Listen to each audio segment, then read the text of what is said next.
Hello everyone, welcome to my channel B मुन्नालाल। आज मैं आपको सिंथेसिस ऑफ सेंटेंसेस के अंतर्गत complex sentence by using noun clause discuss करने वाला हूं। डियर स्टूडेंट्स, यदि अभी तक आप मेरे चैनल पर नए हो तो प्लीज़ चैनल को सब्सक्राइब अवश्य कर लें, जिससे आप मेरे आने वाले हर वीडियो का नोटिफिकेशन प्राप्त कर सकें और उसका लाभ ले सकें। तो आइए शुरू करते हैं। Complex sentence why using noun clause. सबसे पहले शॉर्ट में समझेंगे कॉम्प्लेक्स सेंटेंस को। वह वाक्य जिसमें एक प्रिंसिपल क्लॉज तथा एक या एक से अधिक सबऑर्डिनेट क्लॉजेस होते हैं, वह वाक्य कॉम्प्लेक्स सेंटेंस कहलाता है। सरल शब्दों में अगर हम कहें तो वह वाक्य जिसमें एक प्रधान वाक्य तथा एक या एक से अधिक आश्रित उपवाक्य होते हैं, मिश्रित वाक्य कहलाता है, कॉम्प्लेक्स सेंटेंस कहलाता है। अब हम ये जानेंगे कि कॉम्प्लेक्स सेंटेंस को नाउन क्लॉज से बनाते हैं, तो वो नाउन क्लॉज क्या है। Noun clause a dependent clause that acts as a noun. वह आश्रित क्लॉज, वह आश्रित उपवाक्य जो संज्ञा की तरह काम करता है, नाउन क्लॉज कहलाता है। It can act as subject, objects, predicate, nominative और objects of a preposition. Noun clause subject की तरह काम करता है, ऑब्जेक्ट की तरह भी काम करता है, प्रेडिकेट की तरह भी काम करता है और नॉमिनेटिव और ऑब्जेक्ट ऑफ ए प्रीपोजिशन के रूप में भी काम करता है। अब हम देखेंगे नाउन क्लॉज को पहचानेंगे कैसे। नाउन क्लॉज की पहचान क्या है। प्रिंसिपल क्लॉज की वर्ब से व्हाट से प्रश्न करने पर उत्तर में नाउन क्लॉज प्राप्त होता है। हिंदी अर्थ निकालने पर इनका आरंभ की शब्द से होता है।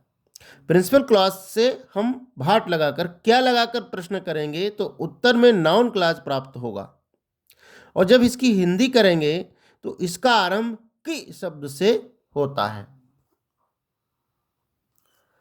Formation of complex sentence. Complex sentence को बनाना। सिंपल सेंटेंसेस को निम्न रिलेटिव प्रोनाउंस तथा रिलेटिव एडवर्ब्स की सहायता से जोड़कर एक कॉम्प्लेक्स सेंटेंस बनाते हैं। निम्न रिलेटिव प्रोनाउंस को और रिलेटिव एडवर्ब्स का प्रयोग करके हम एक कॉम्प्लेक्स सेंटेंस बनाएंगे। तो सबसे पहले देखेंगे किन किन रिलेटिव प्रोनाउंस का हम यूज़ करके कॉम्प्लेक्स सेंटेंस बनाएंगे और उनका हिंदी अर्थ क्या है, वो किसके लिए प्रयोग होते हैं। बहुत ज़रूरी पॉइंट है समझने के लिए। रिलेटिव प्रोनाउन हु, जिसका हिंदी में अर्थ होता है कि कौन, कि किसने, ये पर्सन और पैट के लिए यूज़ होता है। हुज, इसका अर्थ होता है कि, किसका, किसकी, किसके। हुम, जिसका अर्थ होता है कि किसको। ये तीनों पर्सन्स और पैट के लिए यूज़ होते हैं। विच का अर्थ होता है कि कौन सी, कि कौन से, ये एनिमल एंड थिंग्स के लिए आता है। दैट का अर्थ होता है कि, ये किसी उस फैक्ट के लिए यूज होता है, यानी डिफाइनिंग फैक्ट के लिए यूज होता है। वेन या where, when they define the object of the class only, जब वह क्लास के ऑब्जेक्ट को डिफाइन कर रहे हों तभी उनका प्रयोग होता है। किस तरह से रिलेटिव प्रोनाउंस का प्रयोग किया जाएगा, आइए जानते हैं प्रयोग। फर्स्ट में, जब एक सिंपल सेंटेंस के कथन fact, opinion, belief, hope etc को दूसरे वाक्य में स्वीकार या अस्वीकार किया जाता है, तब उन्हें दैट से जोड़कर कॉम्प्लेक्स सेंटेंस बनाते हैं। अन्य रिलेटिव प्रोनाउंस को उनके अर्थानुसार प्रयोग करते हैं। अब हम इन्हें उदाहरणों से समझेंगे, एग्जाम्पल्स के माध्यम से समझेंगे। यदि हमें किसी क्लास को दैट से जोड़ना है तो सबसे पहले प्रिंसिपल क्लॉज लिखेंगे, फिर दैट लिखेंगे, फिर सबऑर्डिनेट क्लॉज लिखकर कॉम्प्लेक्स बनाएंगे। उदाहरण के लिए, ही is honest, I know it. वह ईमानदार है, मैं जानता हूँ। मैं क्या जानता हूँ, व्हाट लगाकर हमने प्रश्न किया। व्हाट डू आई नो, कि वह ईमानदार है, तो हम इसको दैट से जोड़ेंगे। I know that he is honest. Second example है, he will come today, I am sure of it. Complex बनेगा, I am sure that he will come today. यहां ध्यान देने की बात यह है कि ऐसे वाक्यों को जोड़ने पर इट है, दिस है, दैट है, सो है आदि जो अनावश्यक शब्द रहते हैं उनको हम हटा देते हैं। अब हम अन्य रिलेटिव प्रोनाउंस के प्रयोग को देखेंगे। थर्ड एग्जाम्पल है, when are they coming, who can say this. Complex बनेगा, who can say when they are coming. इस समय को इंडिकेट कर रहा है इसलिए यहाँ वेन का यूज होगा। फोर्थ एग्जाम्पल है, where does he go in the evening, I don't know. Complex बनेगा, I don't know where he goes in the evening. Fifth example है, he has done something, no one knows it, no one knows what he has done. Six example है, he died somehow, it is a mystery, how he died is a mystery. और इस तरह से भी बना सकते हैं, it is a mystery how he died. Seventh example है, he had committed the crime, he explained the reason. अब इसमें कारण है, he explained why he had committed the crime. अब इन रिलेटिव एडवर्ब्स का प्रयोग करके भी हम एक कॉम्प्लेक्स सेंटेंस बना सकते हैं। इसमें पहला है वेयर, जिसका अर्थ होता है कि कहाँ, ये स्थान के लिए प्रयोग होता है। व्हाट का अर्थ होता है कि जो या जो कुछ, ये तथ्य के लिए प्रयोग होता है। वेन कि कब, समय के लिए आता है। हाउ कि कैसे, ये तरीका बताने के लिए यूज होता है। व्हाई कि क्यों, एक कारण बताने के लिए प्रयोग करते हैं। हाउ मच कि कितना, कितनी, कितने, ये मात्रा के लिए प्रयोग होता है, क्वांटिटी के लिए प्रयोग किया जाता है। हाउ मैनी, इसका भी अर्थ कितना, कितनी, कितने होता है, परंतु एक संख्या के लिए प्रयोग होता है। इफ या वेदर कि क्या, ये टैग क्वेश्चन को ऐड करने के लिए होता है। जो वर्ब सहायक क्रिया से आरंभ होते हैं उन क्वेश्चंस को जोड़ने के लिए ये काम में आता है। अब हम इनका प्रयोग उदाहरणों के माध्यम से देखेंगे।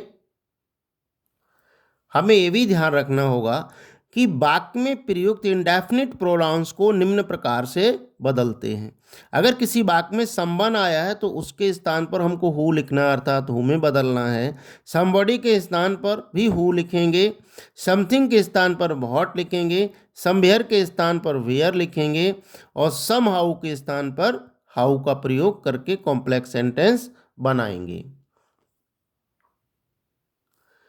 Examples with tricks.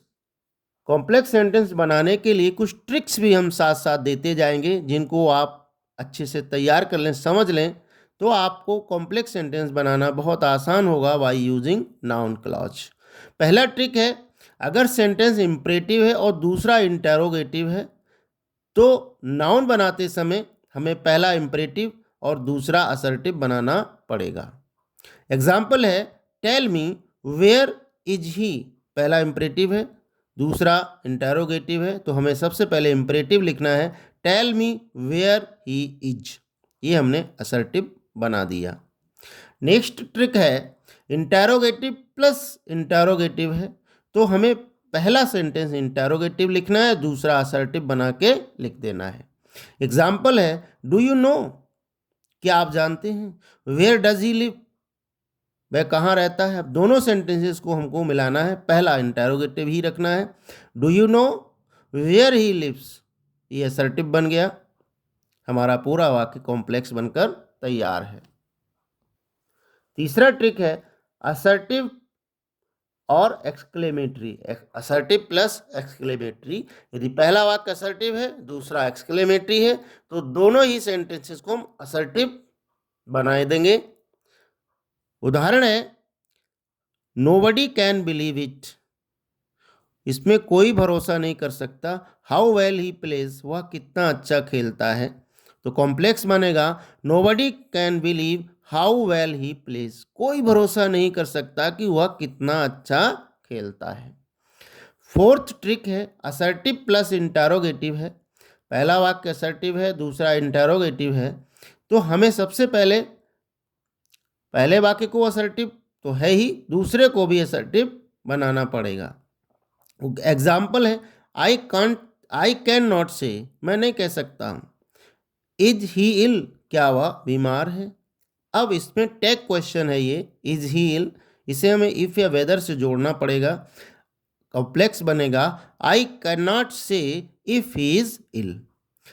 Trick fifth है असर्टिव प्लस असर्टिव सेंटेंसेस अगर हैं तो दोनों को ही उचित रिलेटिव एडवर्ब का प्रयोग करके हम कॉम्प्लेक्स बना देंगे, दोनों ही सेंटेंस असर्टिव रहेंगे। एग्जाम्पल है he has done something no one knows it,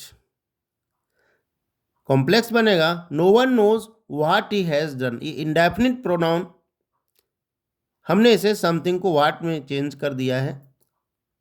no one knows what he has done, no one knows what he has done. Next example है he is going to somewhere I do not know, I do not know where he is going, complex sentence है I do not know where he is going. Third example है he may be dishonest I can't say, he may be dishonest I can not say, complex बनेगा I can not say if he is इल। यहाँ हमें ये ध्यान देना होगा मे के स्थान पर इज एम आर और माइट बी के स्थान पर वॉज वर सब्जेक्ट के अनुसार हमें प्रयोग करना है। आशा है डियर स्टूडेंट्स ये वीडियो आपको पसंद आया होगा। पसंद आया हो तो लाइक करिएगा, शेयर कीजिएगा, बेल आइकन को प्रेस कीजिएगा। वीडियो के अंत में डिस्क्रिप्शन बॉक्स में मैं सिंथेसिस के अन्य टॉपिक्स की लिंक दे दूंगा, वहां जाकर आप उनको तैयार कर सकते हैं। बने रहिए बेहतर तैयारी के लिए अपने चैनल बीके मुन्नालाल में। Thanks for watching.